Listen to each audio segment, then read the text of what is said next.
Šią savaitę Katažina ir Dainius apsilankė naujojoje Švento Kristoforo odontologijos klinikoje.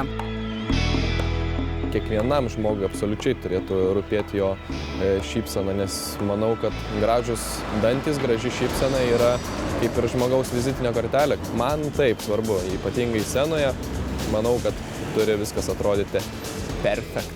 Sostinės Žvėryno rajone įsikūrusi klinika išsiskiria ne tik pačia moderniausia įranga, bet ir dantų priežiūros koncepcija. Skirtingose kabinetuose dirbantis medikai specializuojasi konkrečioje odontologijos srityje, o ne visose, kaip įprasta kitose klinikose.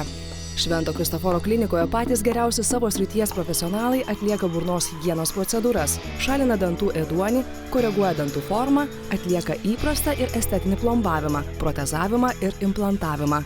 Kad kiekvienas pacientas po visapusiško gydymo džiaugsis sveikais dantimis ir gražia šypsena. Po apžiūros pamačiau, kad Katažinos ir Dainiaus dantis yra puikiai prižiūrėti. Šypsenai paryškinti, tik tai galbūt rekomenduočiau burnos higienos procedūrą. Na ir ačiū, kad apsilankėt mūsų klinikoje ir linkiu šokėjams sėkmės.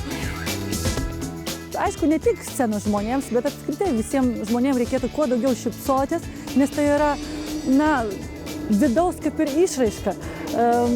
Žmonės šypsodamiesi turbūt teikia didžiausią tokį malonumą visiems aplinkiniam. Kai pamatai besišypsantį žmogų, tai ir tau gražesnė ir šviesesnė diena kažkaip atrodo. Ir visi rūpesčiai kažkur nueina į kitą planą, todėl šypsotis ir dar kartą šypsotis.